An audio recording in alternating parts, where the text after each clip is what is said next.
ಚಾಮುಂಡಿ ತಾಯಿ ಮುಂದೆ ಕಡೆಗೂ ಕ್ಷಮೆ ಯಾಚಿಸಿದ ನಟ. ಮೈಸೂರಿನ ಚಾಮುಂಡಿ ಬೆಟ್ಟಕ್ಕೆ ರಣವೀರ್ ಸಿಂಗ್ ಭೇಟಿ.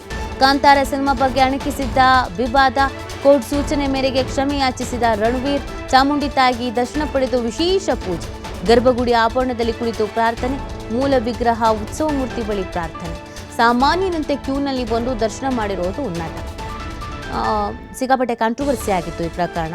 ಕಾಂತಾರ ರಿಲೀಸ್ ಸಂದರ್ಭದಲ್ಲಿ ಒಂದು ಈವೆಂಟ್ನಲ್ಲಿ ಅಭಿನಯ ಮಾಡೋಕೆ ಹೋದ್ರು, ಬಟ್ ಅದು ಹೀಯಾಳಿಸಿದ ರೀತಿಯಲ್ಲಿ ಅಥವಾ ಅದು ಛೇಳಿಸಿದ ರೀತಿಯಲ್ಲಿ, ಅಪಹಾಸ್ಯ ಮಾಡಿದ ರೀತಿಯಲ್ಲಿ ಇತ್ತು.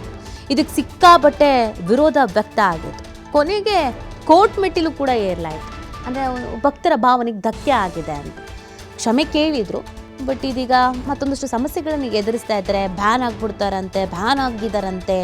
ಇದೆಲ್ಲನೂ ಕೂಡ ದೈವಶಾಪ, ಕರ್ಮ ರಿಟರ್ನ್ಸು, ಈ ಥರದ್ದೆಲ್ಲ ಇತ್ತು. ಸೊ ಇದ್ರ ಮಧ್ಯದಲ್ಲಿ ಚಾಮುಂಡಿ ಬೆಟ್ಟಕ್ಕೆ ರಣವೀರ್ ಸಿಂಗ್ ಅವರು ಭೇಟಿ ಕೊಟ್ಟಿದ್ದಾರೆ. ಸಾಮಾನ್ಯರಂತೆ ಕ್ಯೂನಲ್ಲಿ ನಿಂತು ತಾಯಿಯ ದರ್ಶನ ಪಡೆದು ಪ್ರಾರ್ಥನೆ ಸಲ್ಲಿಸಿದ್ದಾರೆ.